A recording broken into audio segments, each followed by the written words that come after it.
今回は、キケ選手がインスタグラムに公開した日本遠征思い出動画、東京シリーズの舞台裏と帰国後のインタビューについて見ていきます。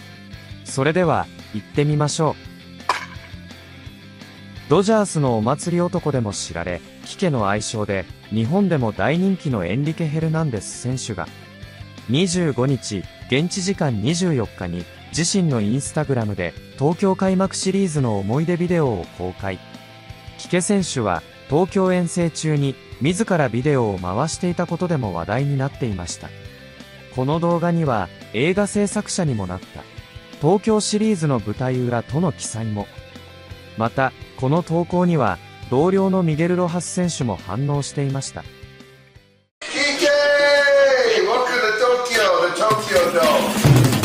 We got World Series MVP getting ready to go to Tokyo. Pulled an all-nighter because Shohei told him that was the way to go. You excited about Japan? Yes. Very excited? Kike. This is Kike, yes. That funky Muncie. Sparkling wine earlier. Sparkling wine, baby. And we got here. We're in Tokyo, baby. Japanese arigato gozaimasu. We are on our way to Shibuya. Little meet and greet opportunity that I have. So looking forward to meeting Japanese. Hi.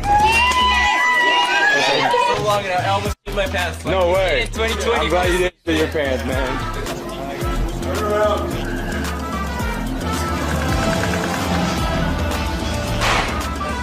It's a great start. I got it on video. Japan. That's Tropicana. That's American, bro.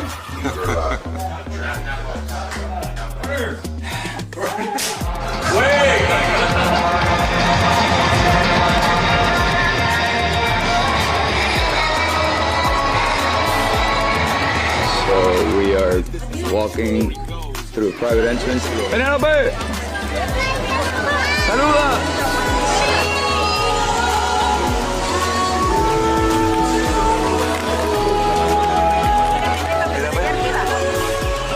Everybody's ready to go home. Look at Barajas. He is so happy to be here. Casparios.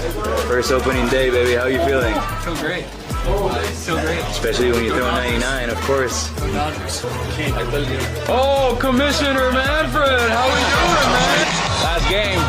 Sue Joe, our MVP, social media coordinator for the LA Dodgers. Hunter, aka behind the scenes, always wearing shades, even indoors. Look at all these people here for batting practice. Stan Cass and team president, any words for their last day in Tokyo? This has been great, but can't wait to get home. Can't wait to get back to Dodger Stadium. Same. There he is, Ken Griffey Jr., my favorite player growing up. Going on. Say hi to the camera. Hey. Player tribute. Come on, man. How in the world? You know, they don't even make that camera no more. What up, Player Tribune? This is a wrap on the Tokyo series. It was an amazing experience. Of course, I had to hit a homer because, yeah, that's what we do. I know that I wasn't in front of the camera a lot, but I was behind it, and I hope that you guys enjoy the behind the scenes of this series. また、キケ選手は、米メディア、ドジャーステリトリーに出演し、インタビューに応じました。そこで、キケ選手は、このチームの一員になれたことが本当に嬉しいですし、そして、朗希、由伸、翔平とチームメイトになれたことも本当に嬉しいですね。と、日本人選手への思いを語る場面も。ここからは、キケ選手が、米メディア、ドジャーステリトリーのインタビューの様子になります。All right, we appreciate it very much. We are pleased to be joined now by Kike Hernandez. I can't tell you enough how much I appreciate you taking the time. And I know that you said, Kike, that jet lag is real. So thank you even more for being on the show today. What was that Tokyo experience like for you? Because it seemed like everybody was having a great time, but you really embraced it. I mean, it was an amazing trip. I had an idea of what to expect just based off going to the All-Star Series back when they used to do it. I think I went to the last one they made in 2018, and I really got to enjoy my time there. We had a little bit less of an adjustment period that time through, so the struggle was even more real that time. But it was just amazing to see how a city, how a country, they all, kind of like were looking forward to those 2, 3, 4 days, whatever it was, that we were going to be there. And they made a they made 2 days feel like an amazing time. And I'm just really glad that I got to be a part of it, and I'm really glad to be Roki, Yoshi, and Shohei's teammate. Yeah, and you are amongst the league leaders in home runs, sitting out, of course, top the leaderboard, tied with Shohei Ohtani. How fun is that, knowing that you've been the home run leader for about a week? Yeah, it's been great. It's what I do. I just hit a lot of homers to where I'm leading the league for weeks. Dingers. But I'm letting Tommy and Shohei, be on the board with me on that one. But the RBI category, that's my category. I'm sitting solo there, so I'm just pretty much sitting on my numbers right now. Yeah, you hit for average, you hit for power, great, Gold Glove defense there. You can play all over the field. I mean, you're more like a 6'7" tool player. Kike, let me ask you about what the offseason was like for you, because I was screaming on the top of the rooftop, making sure, hoping anyway, that Andrew re-signed Teo and they re-signed you as the Hernandez brothers. I have never seen a fan base embrace a guy so much in terms of wanting a player back on a team and what you mean to this team, particularly in the postseason when it matters the most. What was that experience like for you? And was there a chance you were going to sign anywhere else? A chance, I would say yes.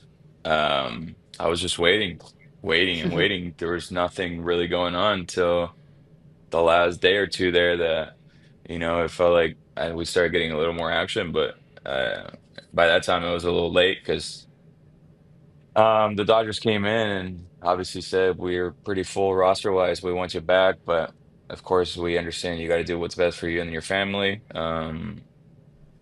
We're throwing out this offer at you, but you can't do anything till February 10th. And if something better comes by, then we understand.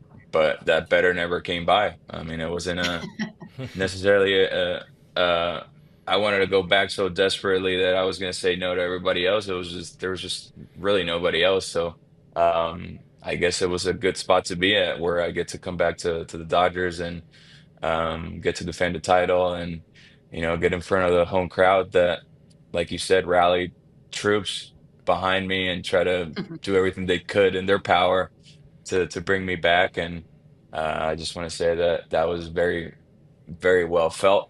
And every time I saw something like that, it brought me a smile to my face, especially seeing them bombard Gomer, Andrew, and Doc's interviews during FanFest. That was pretty cool to see.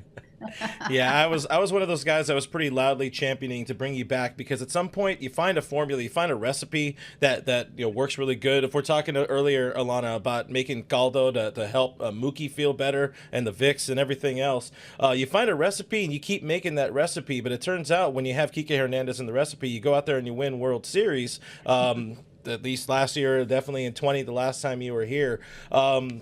What was so special about that 2024 run? Because it seemed like you dudes were having a lot of fun, and we've seen this club, these guys, different groups of guys, of course, having a lot of fun, 17, 18 into 20. But this, Dave has mentioned it a number of times. You guys seemed different. What was so special about that 2024 organization or that roster? I would say the unity that we had in the locker room. I think it was really close to 2020, as far as how together we were. And just saying that's hard to accomplish. In 2020, we were only able to get like that because we were stuck in a hotel together for an entire month.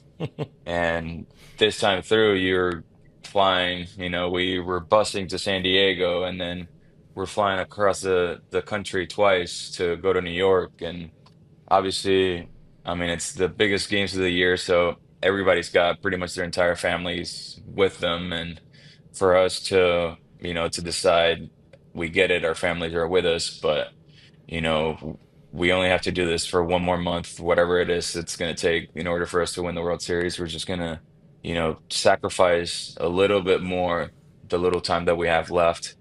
to make sure that we get as close as a group as we can in order for us to accomplish special things, especially when times get really tough like they did against the Padres. And I don't think that if it wasn't because of our, how much we cared about each other and the mentality that we all had in the locker room, I don't think we would have been able to come from behind against the Padres or, you know, beat the Mets, who were steamrolling baseball for like the last 2, 3 months of the season. And then, of course, the Yankees had a great team, and that was kind of back and forth as well. So I don't think everything happens.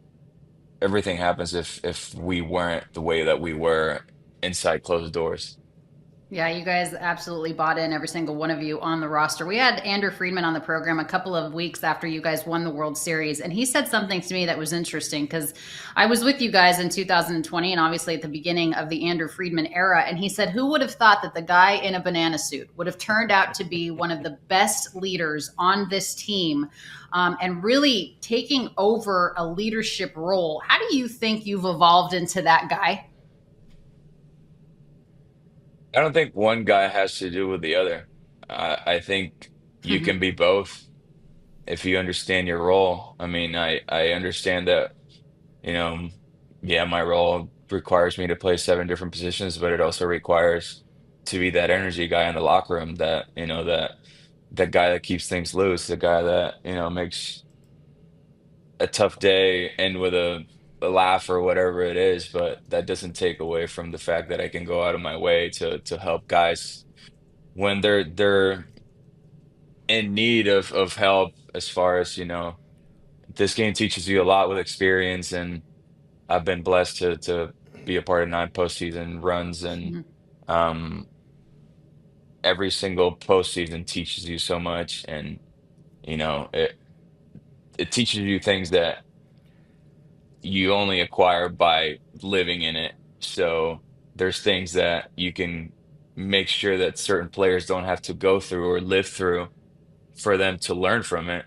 So I feel like I have a lot of experience and a lot of knowledge when it comes to that, and I know what it takes to win. So, yeah, I figured, you know what, if this is going to be my last time wearing a Dodger uniform and we're going to go down, I'm going to do whatever it takes to make sure that we don't go down, and I'm gonna do everything in my power to help this team win, and even if that means I'm not on the field, because I was doing certain things against the Padres in that locker room that I still wasn't in the lineup for those. So I was just trying to see how I could help the team win, even without getting on the field, because that was out of my control.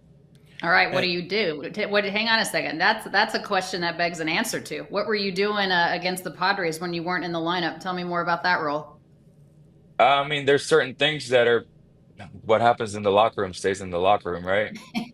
I mean, there was conversations had throughout that series that, if one day the players that I was talking to want to talk about it, great, but I'm not gonna sit here and talk about it, because I think those were pretty intimate and private conversations. So if they want to go and tell them, then that's great. But I don't like sitting here and talking about things that I did and didn't do and going into specifics. But I was just trying to get inside people's brains.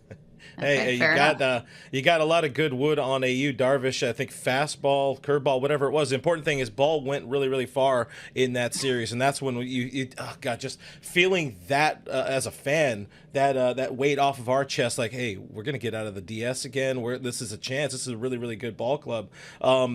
Listen, we know, Kike, you do a lot of things in that clubhouse that are important, that are special for your teammates. We actually had Matt Kemp on the show last year, shortly after he retired as a Dodger, thankfully. And we had asked him if there was one guy that he could have had, that this Dodgers organization could have had back in the day, back when they were, getting beat by the Phillies, unfortunately, 08, 09, and all that kind of stuff. He mentioned you, a guy that he played, I think, one season with.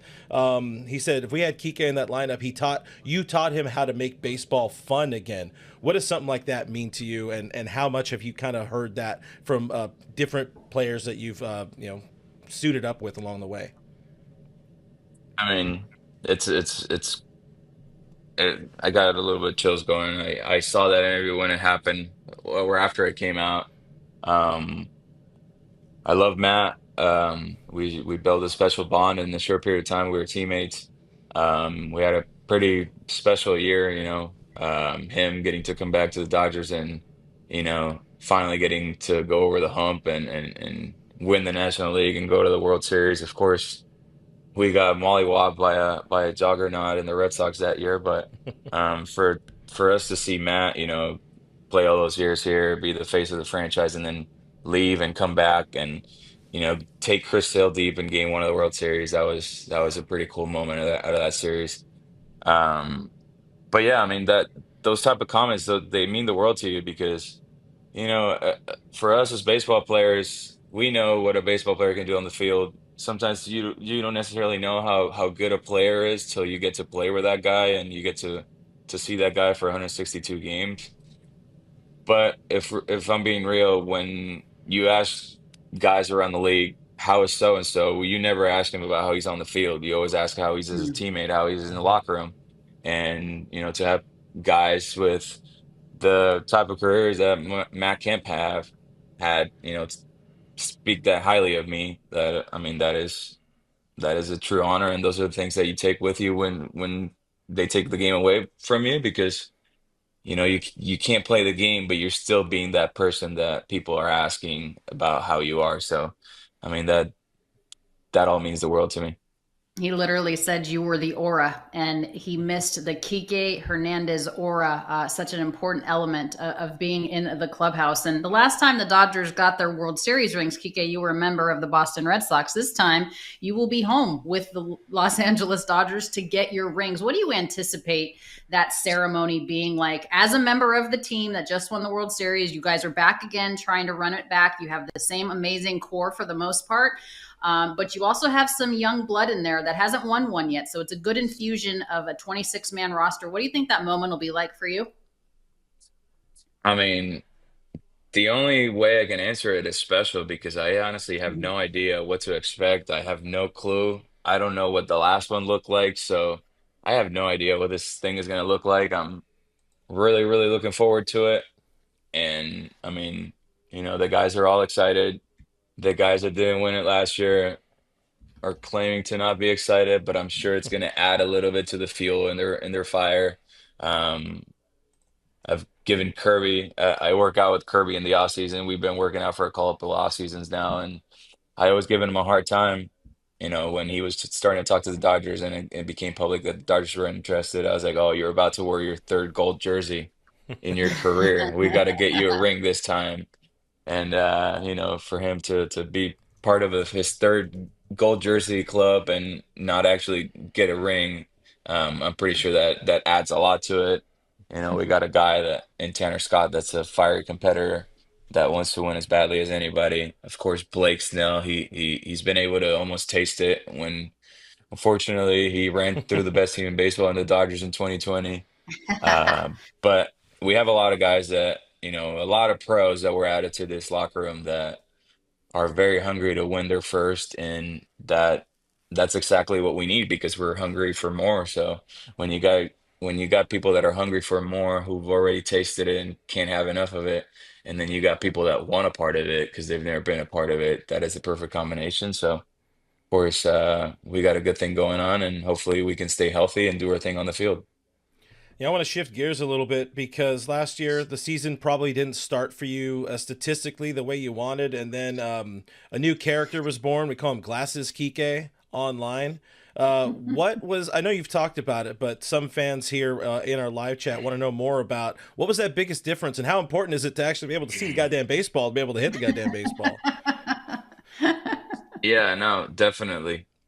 There's a lot of things going on, man. I was coming off a surgery that, at the time it was explained to me as a pretty simple surgery, but they ended up having to do a lot because I played for a long period of time needing the surgery and I wasn't aware of it. And um, that adjustment period is not the easiest. I feel like it wasn't until like the middle of June that I started feeling pretty good physically. Before that, I felt like every day I felt like I needed surgery again, and it was weird. And it's kind of insecurities of, am I actually good? Am I all right? And not being able to, a guy like me that kind of like leaves it out on the field every single day, it was weird for me not to have that last year to go all out. And then once I started feeling better physically, of course, finding out about my right eye was pretty key. And then, of course, working on some things that I wasn't doing great mechanically. Um, Kind of saved my season, and who knows if it saved my career. Um, there's a chance that I was a couple days away from getting DFA'd last year, and fortunately for me, unfortunately for some of my teams, hurt, and I mean I was able to stay on roster, and obviously the rest is history. But um, yeah, just being able to do the hardest thing that there is in all sports, which is hitting a baseball when you can't really see the spin of the ball is it's a pretty hard thing to do. But I'm glad we have that result for now, and I'm looking forward to a full season of being healthy, feeling strong, and being able to see. Good Lord. Could you imagine if Kike Hernandez was DFA'd? I would have burned down the damn stadium. Let me ask you this question, Kike. I know that you're an Adidas athlete. It's that 3-stripe life. I always remember you and JT. What are your favorite pair of Adidas cleats? And secondly, what is your favorite Adidas tunnel walk pregame ritual if you have one? Uh, I mean, it's hard not to go with, they've made me a lot of really cool pairs. I got something really, really nice cooking for this year. I don't think it'll be here till the end of April because Andrew decided to take forever to sign me back, so I couldn't design my cleats.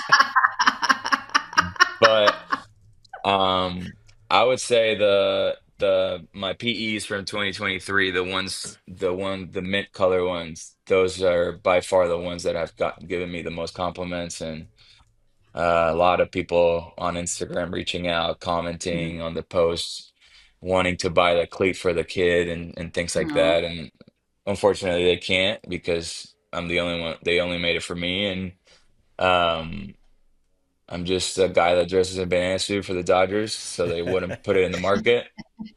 And then, as far as pregame Adidas ritual, I really don't have any. I do my thing on the iPad. I play a little visual game. I do a little meditation, and then I go hit the cage. And after that is all right. Let's go to the field, get ready, and that's about it. I don't really have any rituals like that other than trying to get very caffeinated for the game. A cafecito. You are much more, my friend, than a guy in a banana suit for the Los Angeles Dodgers. Best of luck to you, Clinton. I appreciate you taking the time. Our best to Mariana and P, that little one who's growing up too fast. Best of luck this season. Thanks for taking the time, Kike. Thanks very much for being here. Thank you, guys. It was good seeing you again. いかがでしたでしょうか。このチャンネルでは日本人メジャーリーガーなどを中心に野球情報をお届けしています。この動画が良かったら高評価、チャンネル登録をよろしくお願いいたします。今回も最後までご覧いただきありがとうございました。それではまた次の動画でお会いしましょう。